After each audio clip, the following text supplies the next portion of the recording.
What is up, everyone? I'm Skratch. Welcome to the channel. This is another Raid Shadow Legends video. Guys, I'm bearing good news and bad news. For the majority of you, probably will be good news. I am currently on the test server. So we're going to have a look at the new fusion champion, the Incarnate. We're going to do a showcase on her. Now, she partners up pretty well with the Arbiter. At the first impressions, this champion seems really underwhelming, guys.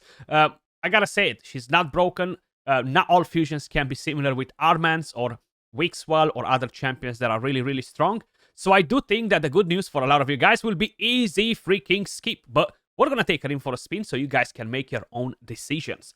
So the base stats are actually pretty good. 19k HP, almost 1.5k defense, 100 speed, 40 resistance, 20 accuracy. I like the stats. There's no aura, unfortunately, on the champion. So with the A1, she has a chance to provoke a 50% chance per hit, which is fairly decent. She has a chance to counterattack when Arbiter is getting hit, if she's on the same team, of course. With the A2, attacks all enemies, removes all shield from the enemies, and another extra buff, and places a shield on all of your team equal to her defense, proportional to the defense. Now, the shield is fairly decent. Then with the A3, you have ally protection and strengthen on all of your team on a 3-turn cooldown. How I mentioned, looking at this kit, guys, is definitely nothing too special, nothing out of the ordinary. And to be honest, I do think that she can help some of you guys with progression. Maybe she will enable some of you guys to deal slightly higher damage in clan boss. But if you guys went for Wixwell, this champion will honestly do almost nothing for your clan boss teams. And just in general, she won't be doing too much. Even for Hydra clan boss, while I do think that she can be a decent provoker, I find that the rest of the kit is not really that huge for Hydra clan boss, you know. The passives increases this champion's accuracy by 20 for each ally under ally protection. If she's killed first, resets the cooldown of the Destiny's Call skill for Arbiter. With the other passive, increases the champion's resistance by 20 for each ally under ally protection. This champion will receive 20% of the damage of an ally Arbiter. If there are multiple champions, of course, only one will activate. And if any Arbiter is about to get killed by a fatal hit, places an unkillable buff on on her for 1 turn. So again, this sounds pretty nice. The combo with Arbiter, I just find it a bit strange. Like, she's a defense-based champion. Arbiter, she kind of like boosts increased attack. I find it really hard to kind of like use them in different content out of progression. Like, I'll be very honest. Progression-wise, yes, you can use them together. I do think that by the time you're getting your Arbiter, you will be more than sorted with most of the dungeons to have them at a different, at a decent level. Sorry.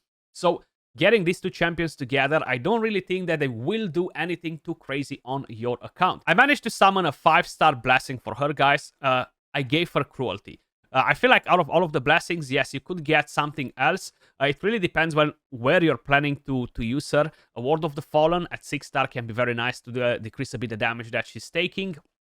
If you're talking about some different ones, maybe even a Polymorph can work for PvP, but she's not really a PvP champion. Brimstone, again, can be nice, but Brimstone is pretty dead in most of the PvE content, except the Sand Devil, the Shogun, the Iron Twins, you know, is not very effective against the rest, some other dungeon bosses, but that's about it. And Intimidating Presence could work nice just to strengthen the aura on your Arbiter if you don't already have that on Arbiter, because you cannot stack this. So I do think that Cruelty is probably one of the best blessings for her.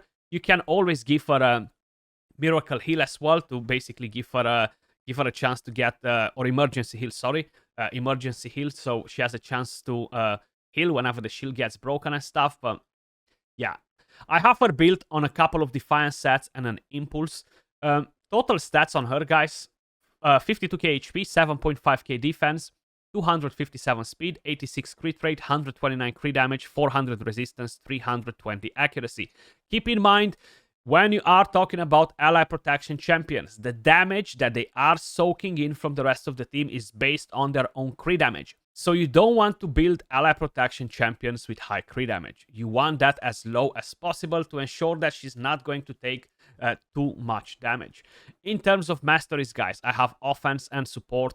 Now, support is definitely going to be the main mastery tree for her. You need the accuracy. You want to have a bigger shield, rapid response, Swarm Smiter, Lord of Steel. Cycle of Magic, you want to get Lasting Gifts, you want to get Spirit Haste as well, you know, just in case.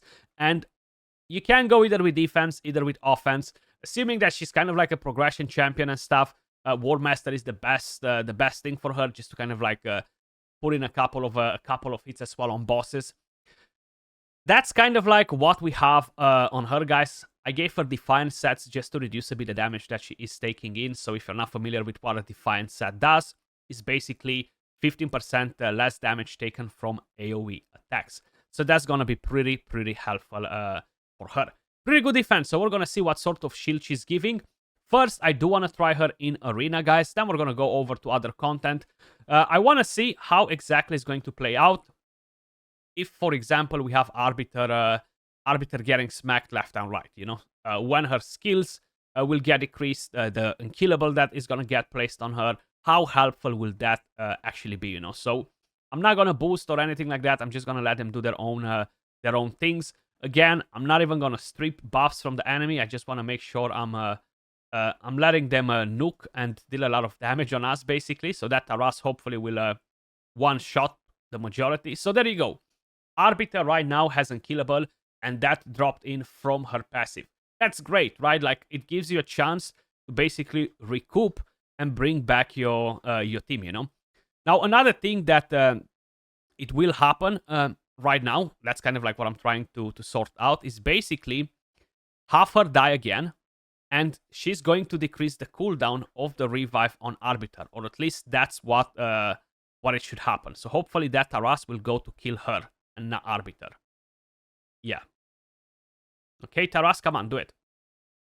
Beautiful. So we decrease the cooldown of the revive. So now again, we have that revive available, which is honestly a pretty nice thing. It can give you a chance at winning versus speed teams, you know. So for Arena, again, is progression-wise, it will enable you to have that unkillable on your Arbiter. It will enable you to basically reuse that revive skill, of course, if she dies after you used it once already.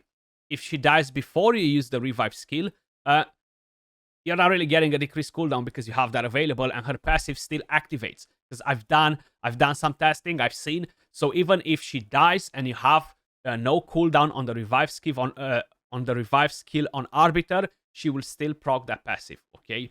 And then you're not going to basically make the most out of it. But that's basically kind of like what you can do with them in Arena. Now, is this enough for PvP enjoyers to go and basically get this fusion done just for that simple fact? In my opinion, I don't really think so. So what I do want to check right here, if I'm going to go against a team like this. So I do want to bring in another damage dealer in here that will potentially enable us to win the fight. So we're going to take Carnage out of there. He was just kind of like mainly for the design, you know. I feel like I do need a mythical in here. Because I'm going to get locked, right? I'm going to get locked regardless. So let's not use a mythical because she's not really gonna help that much with what we need in here. So Wukong, does he have gear? I know I removed some gear the other day. It's still fine. Okay, so we can use Wukong, and let's just use UDK.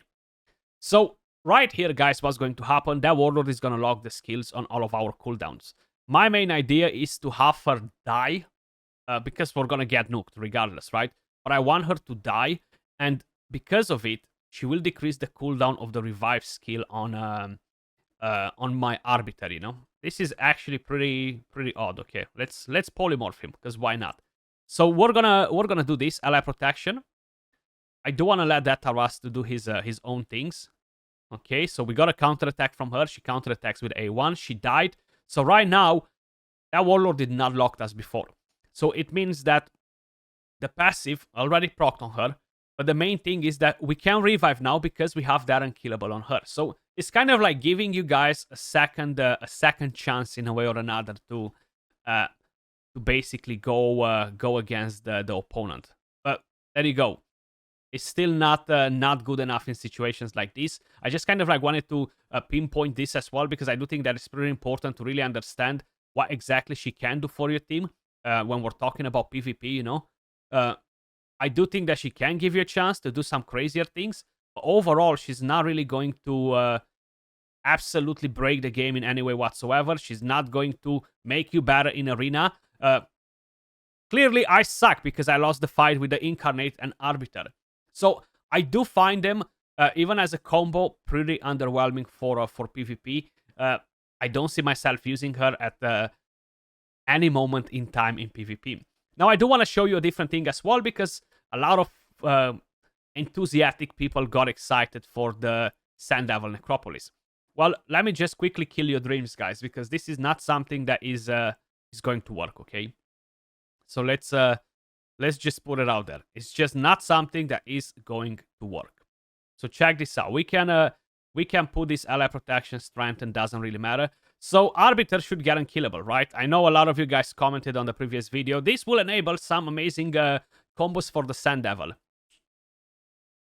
No, it won't, because the boss ignores unkillable. So yeah, Arbiter still useless in the Sand Devil Necropolis, even together with the Incarnate. So it won't really make any difference whatsoever.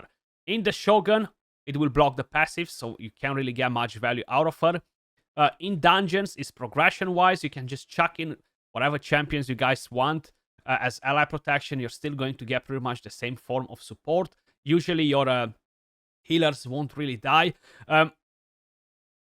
You could argue it and say that maybe on the Ice Golem peak, you're gonna be able to revive once, but then if the passive procs again on the boss, is gonna smash you regardless. So you're not really gonna do that much. Now I do want to show you how good is the shield on the champion. So let's actually go over in the Dragon Slayer. We're gonna go on stage 25 because why not? That's a new mythical that we are going to review a bit later on. So what I do want to show you here, guys, is the value of the shield basically. So it's no point to try her for damage because she has the ally protection, and I feel like just one skill dealing damage, it won't be enough, even if she has fairly decent multipliers. Now, if you want to get full crit rate on her, it's definitely not a bad thing. So this is increased defense. The value of the shield is proportional to her defense, so check this out. So the shield is not a bad shield, but at the same time, it's not an insane shield either, right? So how you may notice, you do get 1, 2, 3, 4, 5 bars on that Siphi. If we are going to basically do a different thing, so let's bring UDK in here. It does put a shield based on his defense as well. Very similar kit. This time around, I'm not going to put a shield with her. Instead, I'm going to put it with UDK once we're going to get to that part. So let's do a A1 in there. UDK is super slow though, so it's gonna take us a while, you know. We're gonna cruise a bit in here in the meantime. We gotta provoke. So the shield on UDK is not as good, right? You see, you're getting only 3 bars on that Sif, even though we have increased defense. I do think I have a decent amount of defense on UDK, but it's not as much defense as I have on her. So UDK probably has like 2.5k less defense. But I just kind of like wanted to give you a bit of an example to kind of like have a better understanding. I do think that Incarnate and Ultimate Death Knight shield is very similar when they have the same build, you know. So I personally find it hard to justify this fusion, guys, okay? Let me just be honest. Like, I will do it. I will do it because, yeah, I tend to do most of the fusions. But other than that, it's very, very hard to justify the fusion, you know. So I do need to bring in a different character that will give me increased defense, preferably. So we can get Padrake. We're gonna get increased defense from him just to make sure we are putting up a big shield. And let's just bring in some different champions, you know. So Inquisitor, where is Inquisitor? Shamael. There we go. And then we need a defense down. So let's bring Lydia, and then we need another damage dealer in here. It's already so hard to basically get the most out of it.